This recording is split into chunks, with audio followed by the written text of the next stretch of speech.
1 Januari 2008, PT Nirwana Arvindo Mahaputra mengunggah karya desain grafis di situs web perusahaan mereka. Dan pada tanggal 13 Februari 2008, mereka menemukan bahwa salah satu desain tersebut digunakan oleh Hairo tanpa izin dan diakui sebagai ciptaannya. Lalu PT Nirwana mengirimkan somasi kepada Hairo untuk menghentikan pergunaan dan membayar royalti. Akan tetapi, mereka tidak mendapatkan respon yang baik. Ada beberapa pelanggaran yang terjadi, di mana Hairo menggunakan desain grafis milik PT Nirwana tanpa izin resmi. Hal itu telah melanggar pasal 9 Undang-Undang Nomor 28 Tahun 2014 tentang hak cipta yang memberikan hak eksklusif kepada pemegang hak cipta untuk mengumumkan dan memperbanyak karya. Hairo juga ngeklaim kepemilikan yang salah dengan mengeklaim desain tersebut sebagai miliknya. Hairo telah melanggar hak moral PT Nirwana sebagaimana telah diatur dalam pasal 24 Undang-Undang Hak Cipta yang mengharuskan pengakuan pencipta asli dan melarang perubahan atau ngeklaim yang merusak kehormatan atau reputasi pencipta. Hairo juga mempublikasikan online tanpa izin. Ia mengunggah karya tersebut ke DeviantArt tanpa izin dan hal itu merupakan pelanggaran hak ekonomi yang mengatur bahwa pencipta berhak mendapatkan manfaat ekonomi dari karya mereka seperti yang tercantum dalam pasal 4 dan pasal 9 Undang-Undang Hak Cipta.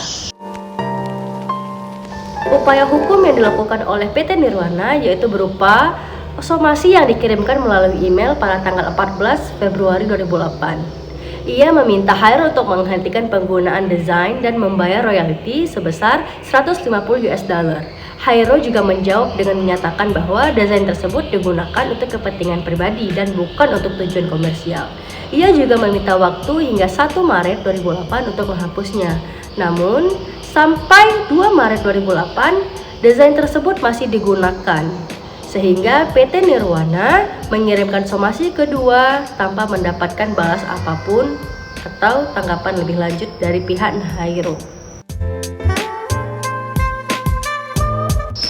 PT Nirwana menghadapi kesulitan dalam memahami langkah-langkah hukum yang harus diambil dalam konteks digital dan lintas negara. Keterbatasan waktu dan biaya juga menjadi hambatan dalam pengajuan gugatan lebih lanjut. Dan juga kasus ini melibatkan pelanggaran hak cipta oleh individu di luar negeri, yaitu Thailand, yang menambah kompleksasi dalam menegakkan hukum dan hak cipta karena memerlukan kerjasama internasional dan prosedur hukum yang lebih rumit. PT Nirwana dapat mencari bantuan hukum internasional atau bekerja sama dengan otoritas setempat di negara Hairo untuk menegakkan hak cipta mereka, atau mereka bisa menggunakan mediasi atau arbitrase internasional sebagai alternatif penyelesaian sengketa untuk menghindari prosedur hukum yang panjang dan mahal.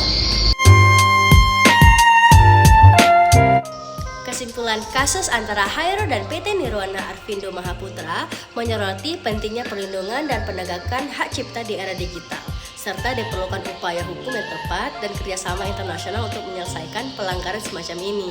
Lalu, diperlukannya edukasi yang lebih baik tentang hak cipta bagi semua pihak yang terlibat dalam industri kreatif.